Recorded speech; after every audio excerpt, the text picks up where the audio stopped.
Hey y'all, Bear Thrift Machine back at you, and we're going to do a quick video on the things that I bought that I actually needed when I first started this business. These are, I believe, to be essential. You might have some other ideas or something like that. If you do, comment down below, tell me maybe I'm missing something.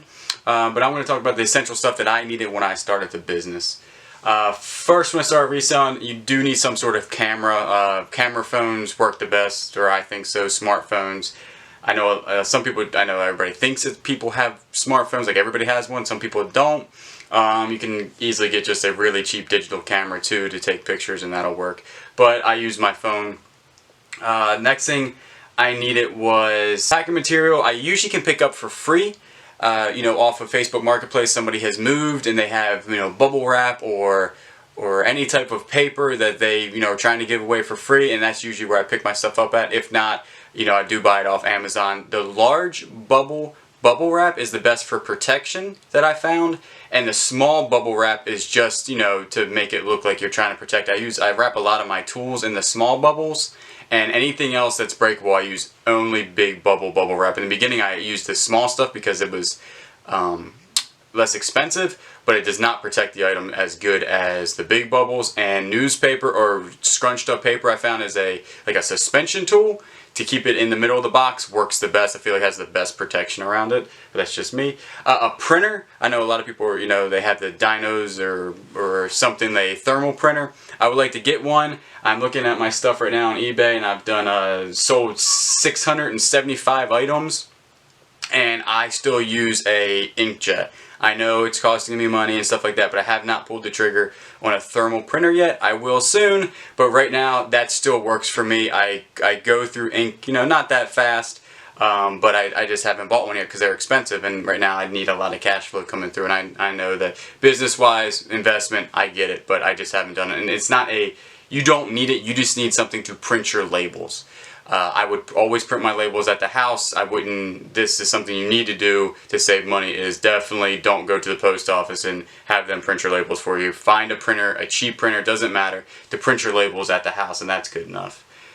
Some good packing tape. I spend a lot of money on like Dollar Tree packing tape, and it just wasn't good. Like the boxes would fall apart and stuff like that, or the tape wasn't sticky. I go to Walmart and buy my tape there, and for some reason, whatever they use that tape with the stuff that I buy adheres really, really well to any type of box. Next thing I needed was boxes.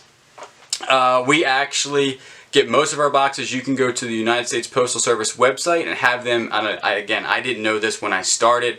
In the first probably month, I never went to their website. I would find boxes and on Facebook Marketplace. We went to a Dollar Tree. We noticed somebody unpacking a whole bunch of inventory, and we actually asked the person unpacking if we could have some of these boxes. They talked to the manager, and we ended up getting a whole bunch of boxes, and they were awesome because they were different sizes: small, big, medium, large. It was really, really good. We actually still go back there and get those boxes if we need them.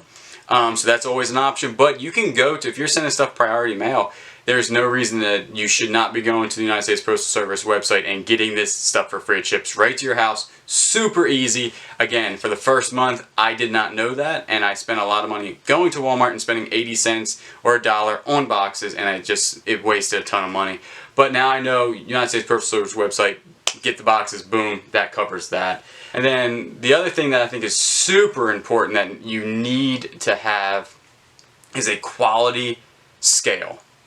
To start off, I bought a really good scale. It has a big base. It has a thing that's the display is off of the scale, and that's for bigger stuff. I know right now when I started, I only did clothing and shoes because I think it's to begin it was the easiest, or I did stuff around my house. When you start getting into bigger items and shipping bigger items, like that gigantic 4-foot pipe wrench that's in my, I'm going to show you sitting on the scale.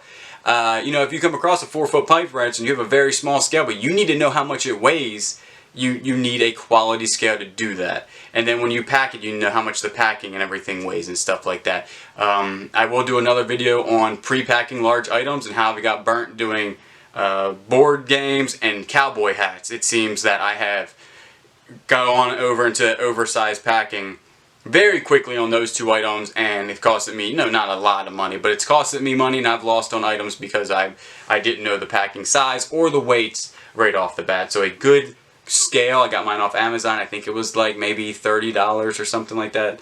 And but it really does help out to have a good quality scale. Also, on my Instagram account, I get a lot of comments on my poly bags because they're blue. And I used to wrap everything in poly bags until I got the free ones from eBay. I know they're not free, I use my coupon, but my poly bags also got a lot of comments on the size of my poly bags. So I have some, I got them off Amazon, and the big poly bags have saved me, because when I do a Frankenbox, sometimes it looks horrible. I mean, like, it looks bad. So when I put it in a bigger poly bag, it makes it look better. And people always ask, why do you do that? Because the original packaging looks terrible when I'm done with it. You know, when I resize a box, it looks like Edward Scissorhand got a hold of that thing, and it looks not great. So when I put it in a poly bag, boom, easy, finish. The poly bag's not expensive. My big poly bags are 24 inches by 19 inches. Again, I got those off Amazon. They're good for the big items. You can even cut them and wrap your packages the way you want. It makes it look a lot better. My mid-size poly bags I use are 19 inches by 14.5 inches. That is a good overall for anything, you know, quite large. And then the smaller ones that I use are 12.5 inches by 10 inches, and that has a lot to do with my clothing items. The thing that saved me the most money so far is actually padded flat rates from the United States Postal Service. Most of my tools I've been selling, if you're following me on Instagram, all the tools I sell on, I do free shipping, because top rated seller, it's $7.52 to send a flat rate, which is pretty reasonable. Well, I hope this information helps somebody out there, especially with, you know, the free stuff, maybe a different idea of how to, you know, obtain stuff, and maybe, you know, getting a decent scale right off the bat if you plan to grow, because smaller scales are kind of a pain to deal with. But again, I hope this information does help somebody, and we'll catch you on the next one.